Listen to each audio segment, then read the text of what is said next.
Yeah, I definitely understand. Yeah, so I mean, I think you guys, you all are really covering it real good, concerning, what happened, and so, that's my opinion of this case, that I have been watching, from the beginning to the end. Okay. All right, so thank you so very much. All right, thanks a lot. Okay. Well, there you go. We got somebody that agrees with the verdict. Um, yeah, this case had a couple of twists and turns. I mean, it's like you had a bunch of stories inside the story. Yeah. And it's kind of like which one is the best. Which I didn't know. Did that come out during the trial or anything about Josh Young's mom? Like how did they go in the background? Did Pete and Leslie go in the background of how tough a life he had and bring it home and personalize it? Yeah, and he even reiterated that in interviews, and reactions after the verdict was handed down, that there was a lot of things that they didn't even share about Joshua Young's upbringing. I mean, it is very. I would feel sorry for any child that obviously grew up with one parent that had been locked up and another parent who was suffering from drug addiction and unfortunately lost her life because of that addiction. That's got to be painful for anyone. It's just no one wins in that situation.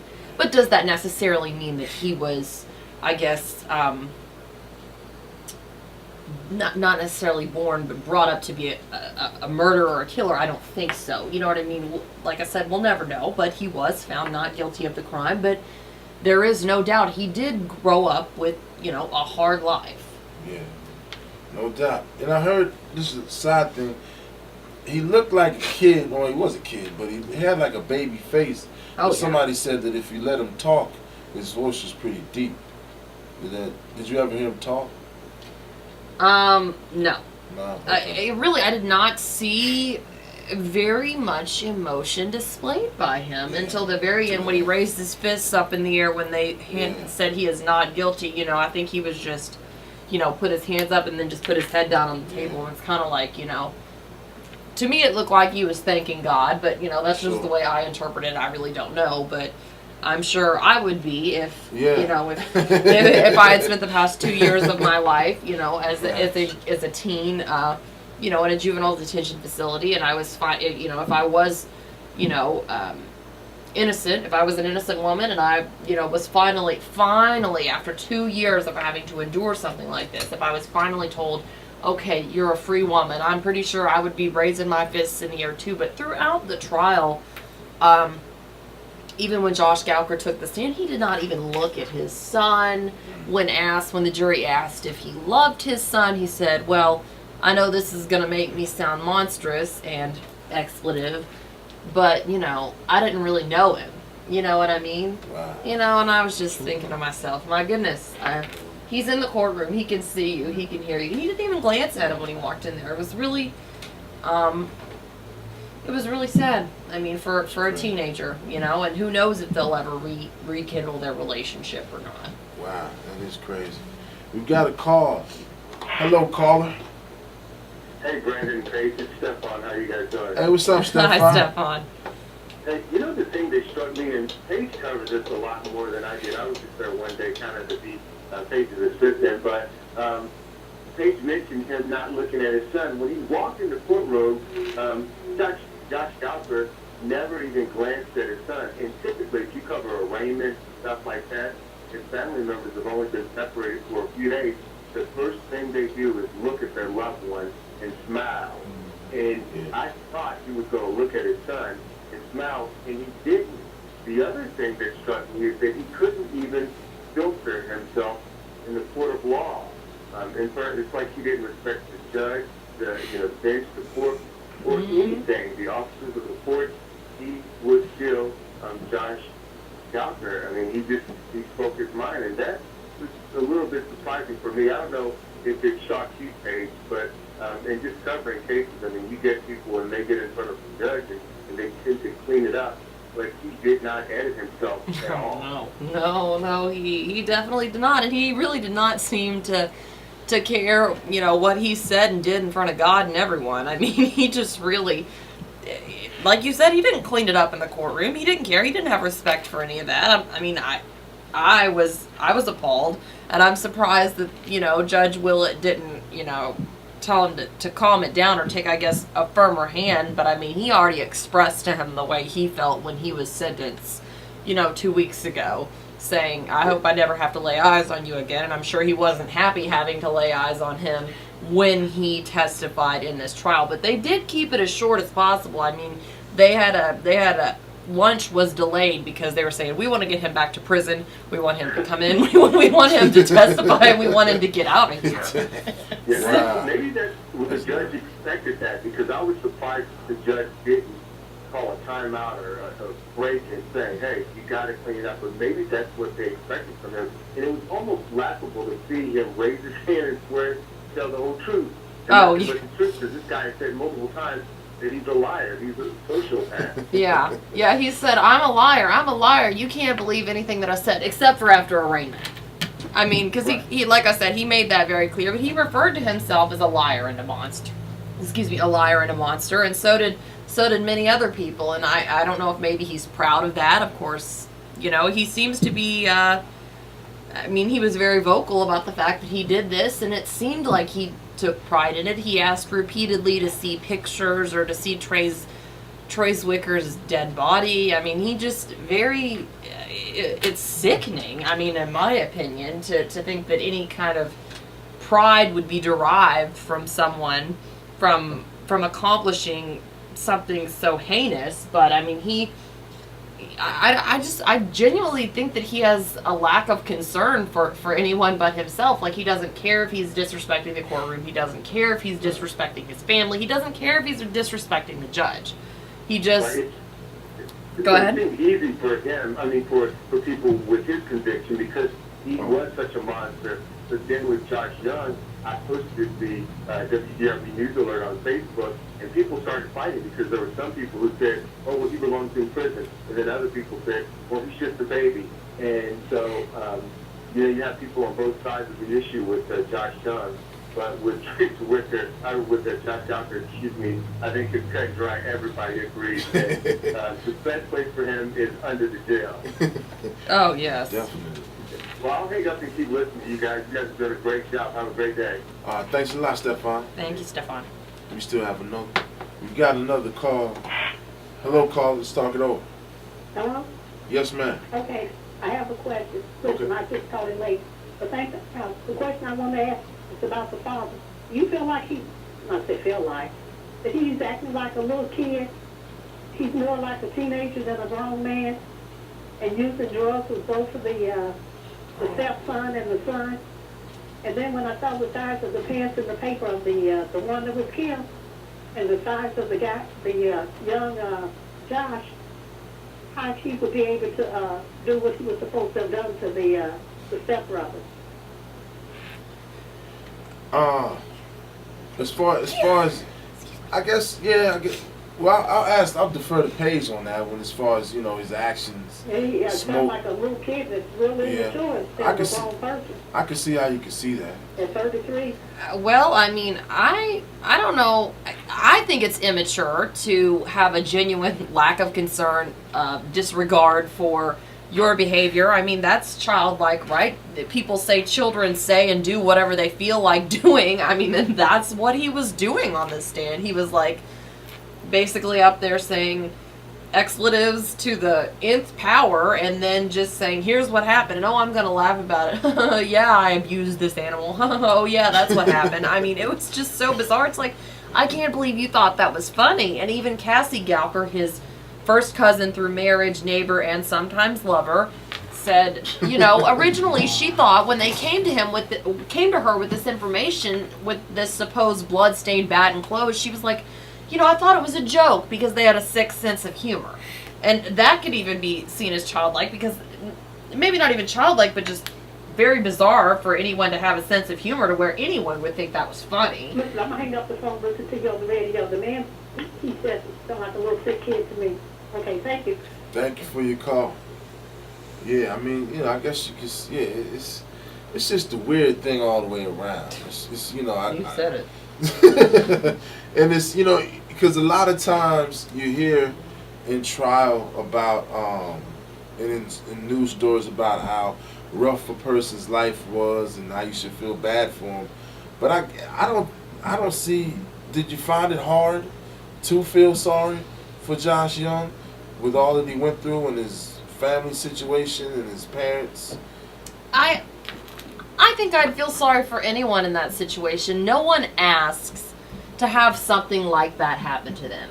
But that does not give anyone the right to justify letting themselves be a victim their entire life. Sure. You know what I mean? Like, sure, people go through hard things in life. We've all gone through hard things in life. I've gone through hard things in my life. I'm sure you've gone through hard things in your life. But I do not let those things hold me back and or use them as an excuse in everyday life to try and gain some sort of benefit or, I guess, leg up on, oh, you should feel sorry for me and cut me some more slack. You know what I mean? Oh, but, his upbringing, I mean, the way they made it seem, and I'm sure it was, it was a hard upbringing based on what they were saying. And I know that it's been said by a lot of people that, foster care can sometimes, if you're bounced around from home to home, what a child needs is stability. And, he was bouncing around after that. And I can imagine that would be hard for anybody.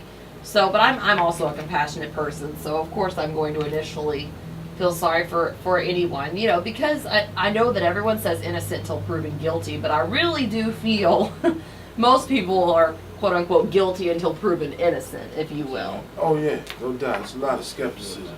What we're gonna do is take a break, be right back, and we're talking with Paige Quiggins, local Louisville product, but a reporter and a reporter from WDRB. We're gonna take a break and come right back after. We've got a couple calls. We'll get those after this break. Let's talk it over. What is it? 1, 2. That's good stuff. And we're back. Let's talk it over. I think we're here with Paige Quiggins from WDRB. She covered the Josh Young trial, and what a trial it was. And it's garnered a lot of reaction from the public, and we're talking about it. We've got a couple calls to get to. Hey, caller, let's talk it over. Hey, good afternoon. How are you all? Great. How you doing? I'm great, man. Just working. Hey, listen, just agree with you all. Just because you have a messed up childhood, and I think that's a lot to do with society, that they use crutches, and people, they go for it. You have to stop using a crutch. It's no different if you're high on drugs, you go out and you commit a heinous crime. You may not have known what you were doing at the time, but you knew what you were doing when you did the drugs. Right. I had a boss. Him and his brother went in and out of foster care for years throughout their childhood. His brother ended up in prison. This guy was a very successful man in law enforcement and had 3 retirements. He said, I could have been a messed up misfit too and blamed it on my childhood, but I didn't go that path. And that's the problem. Society accepts crutches, and that has to stop. Right. What I was saying is initially I did feel sorry for him. Let me clarify, but I don't think that is any excuse to not take responsibility for your own actions. I was just saying I could say, okay, that was a hard upbringing, and you can't help but feel a little bit of sympathy for the kid, but in no way would I think that would just make me say, okay, well, if you were brought up like that, it's okay for you to act out, for you to do this, for you to do that. No, at the end of the day, like you said, if you do something terrible when you're on drugs, well, you might have been out of your mind when you were committing that crime, but you were in a perfect mindset before you decided to become under the influence of drugs, alcohol, whatever influence, pick your poison. But, you ultimately made the choice to take the first step before you committed the crime. Right, and that's the way I raise my children. Where there's choices, there's consequences. Mm-hmm. No doubt. And you suffer the consequences. I mean, and I wasn't trying to say that that's what you were trying to say. I was just trying to blend in with you. Oh, okay. Society has to stop accepting excuses. you know, in using these crutches. If I'm high on dope and I come down there and kill you off the radio station, that's my biggest offense. And why? It shouldn't be. Well, we gotta cut this show short now. No, just you know what I'm saying? That's all I want to say. Y'all keep up the good work. Hey, thanks a Good lot. afternoon. Thank you. bud. Thank you. Do we have another one? We got another call. Hey, caller, let's talk it That's over. a very good point, but this is the point that we cannot close this program without here. What's No, that? Joshua Gallagher, we cannot attribute any of his antics with being a child, being immature. We got to put that in an altogether different category. You know, we expect more out of our youth. We expect more out of someone that's immature than to go before the system and do what Josh and act the way Josh Gallagher did. You know, Josh Gallagher act like a man that didn't have nothing to lose. Yeah. He act like a man that had done all he could do. He was beyond the point of any fear, any intimidation. He said, they've done all they can do to me. Now it's my time. But so, you know, that's what Josh Gallagher did. So I get off and let others get in. Thank y'all so very much. All right, thanks for the point. That is Thank a you. good point. Yeah, I mean, I think he did put it very well that he is in a category of his own. I would definitely agree like that because calling him immature or childlike is almost insulting to children. I mean, because he Right. really was in a class. He was in a league of his own. I'm telling you, I've seen some bizarre behavior, heard about some bizarre testimony in court trials, but this man, I mean, I think he was right. That's insulting to call him childlike. It's insulting to the children because he was just, I mean, he, in my opinion, he was a sociopath. I mean, for what it's worth, he just seemed to have a genuine lack of regard or concern for anyone. I don't even know if he cared about himself, but he did seem pretty self-absorbed. But I myself would describe him as a sociopath in a league of his own. Paige, is it, as far as the story goes, is there any follow-up for you, or is it just on to the next one? Because I guess from what we've seen this summer, it looks like I guess we can anticipate a whole lot more criminal stuff. 'Cause we've had like one trial after the next. So, but yeah, is it any follow-up, or you just go with the next big story? Troy Zwicker's family was very upset yesterday. I don't know if maybe they're going to want to speak out eventually. I'm sure there will be a follow-up story, and it might be a follow-up story when Gallagher is eligible, you know, for parole in 20 years. It may not be for a long time, but I mean, there is the possibility for a follow-up. You're never going to rule that out. It's not like, okay, well, he was found not guilty, this case is over. I mean, I think if anything proves that cases can go on for years and years and years, it's another one that we're getting ready to be covering, which is going to be the David Cam trial. Right. So, I mean, sometimes it ain't over till it's over, if you know what I'm saying. Yeah, I understand that. That I think Stefan's covering that one, right? It's actually was it like a team. It's a team effort because this is, I want to say, 3.5 hours away. We're gonna go up there at least at our station. Okay. 4 days at a time. You're gonna have to stay at a hotel up there, so it's going to be a group effort because it's not fair to ask one person, especially Stefan being a father, having a family, or any of the other reporters and anchors with families to stay up there because it's going to be a 3-month-long process. So I mean, it's going to be. Now, what city in Indiana? Oh gosh, I want to say it's like Borden. It's different from the city. What city is it? Okay. But I think whatever city it is, Stefan can do it because he likes Southern Indiana. He loves it. Oh, I believe this is like up north. I mean, it's like three hours away or something. Lebanon, Indiana. Lebanon. I just got a text. Boone County. Oh no. Lebanon, Indiana. West Virginia. Is that what that is? West Virginia. It's on the borderline. West Virginia? Yeah. Really? I thought that was the other direction. I don't know. You got a phone call. I failed my geography test. You got a call. What's up, caller? Let's talk it over. Hello? You still there? Maybe not. They hang up on us? They want to talk. Maybe it's that guy checking if we're still here, the one that Would it says be a he'll come Lifetime down movie with this?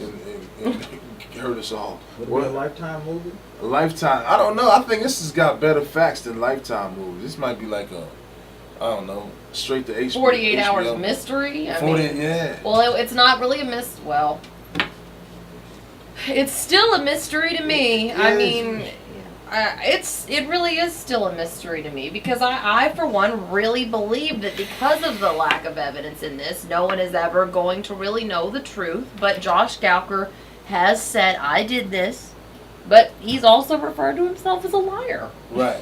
Yeah, You so know? it's like, yeah, Don't listen to me, but listen to me. Right. I mean, it's kind of like, well, okay, When we tell give me the mixed truth. signals.